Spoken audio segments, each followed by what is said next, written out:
quiet, please. Oh my God, shh. Film's about to start.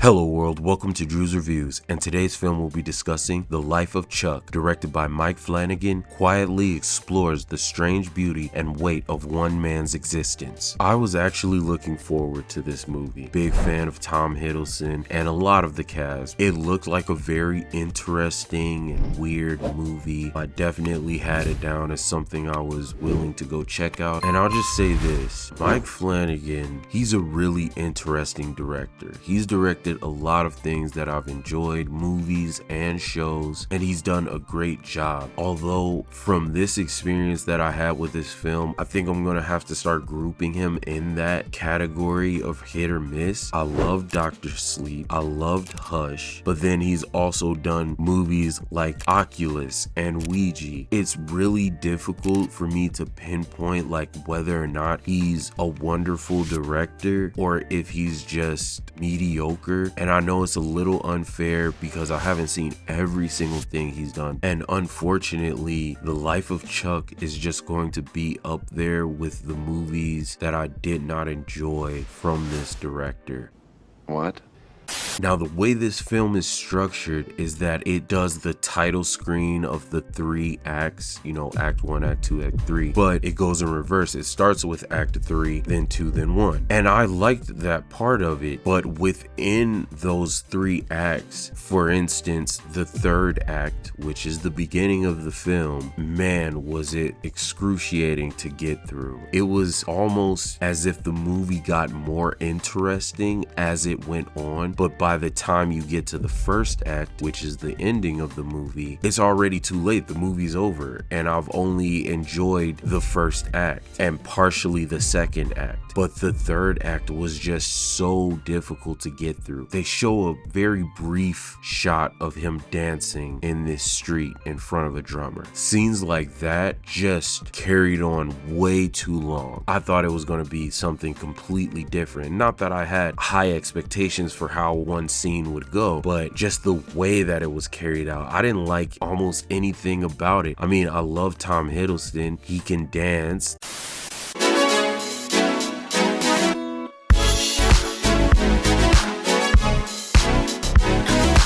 That's cool. Just nothing about the scene was interesting, and they add in these characters, and then one thing leads to another that really doesn't make sense. Now he's talking to this other character that I'm just like, why do we care about this? What about this is supposed to be intriguing? Why am I watching this unfold the way it is if by the ending of the movie it doesn't matter? Let me stop you right there. Okay. And leave.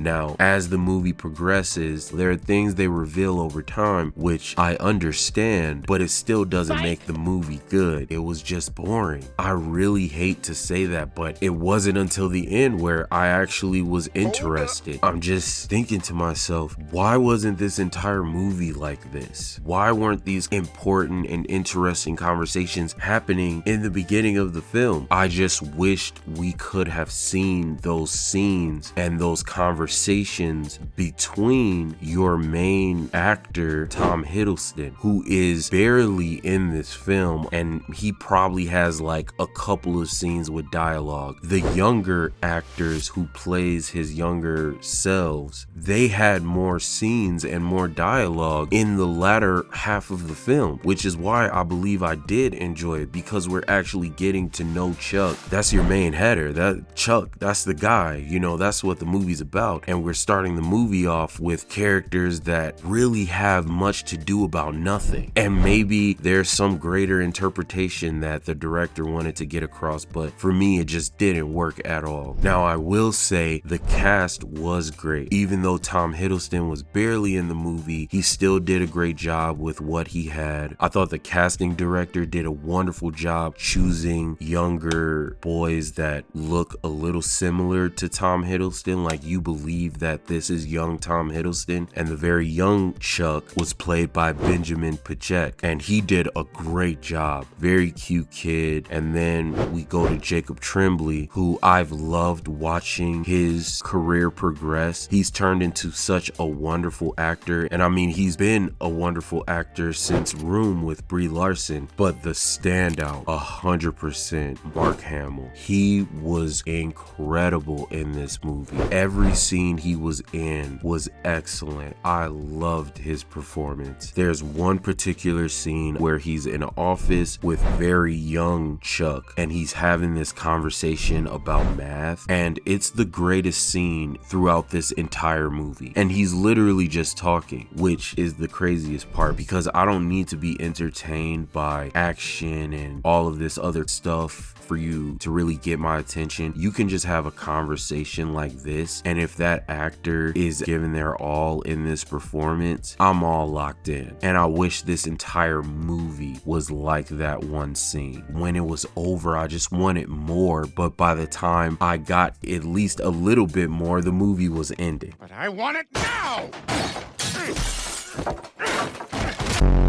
But even though I didn't enjoy this film, his performance made it worth going to the theater, if that makes any sense. Now, there aren't a lot of positives. I won't say that this is the worst film of the year or anything, but the cinematography was really well done. Honestly, it was just the story. Everything else about this movie was fine. The 3-act structure, telling it from end to beginning, sorta, and the music, but the story just suffered for me, especially in the beginning. And they had a narrator, which I felt was a really bad choice for this movie. Although, love hearing Nick Offerman, love him, he's awesome. But I just felt the narration was so unnecessary. I feel the audience is smart enough. The narrator throughout the movie undercut every scene. I'm not a real big fan of narration. Oh, hey! George.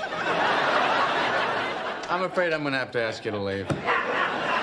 But especially when it's like this, it just felt like they couldn't explain the story better, so they needed the narrator to give all this context to characters that we haven't been introduced to yet. So the narrator is just gonna go in and tell us their whole reason of why they're doing what they're doing, and now we know, so now you should enjoy this scene because you have context. These characters didn't really have to be explained. It could have just been done in a way that we can make out what these characters' motivations are through their dialogue. It was just all over the place. The narration just threw it off for me. I really wanted to enjoy this film, but wow, was I let down. I wish that what they were going for really hit me and affected me like I wanted it to, and like they probably wanted me to feel, but I gotta say I left the theater feeling very disappointed with the outcome. So with that being said, I'm going to give The Life of Chuck a 4 out of 10. I wasn't even in the middle with this film, so I can't go any higher than a 4. This movie looks so promising, but sad to say it just didn't live up to what the trailers were advertising. So I'm not sure what this movie is going to do at the box office. I'm pretty sure it's not going to do well. Yay! I don't know who this movie would even be for, and I don't even know if people will even be interested in this film, but for me, I wouldn't recommend going to see this. Maybe wait around, check it out on streaming. Thank you for tuning in to my review of The Life of Chuck. Please like, subscribe, and let me know down in the comments what's the most disappointing film you've ever seen. I would love to hear your thoughts. And in case I don't see you, good afternoon, good evening, and good night.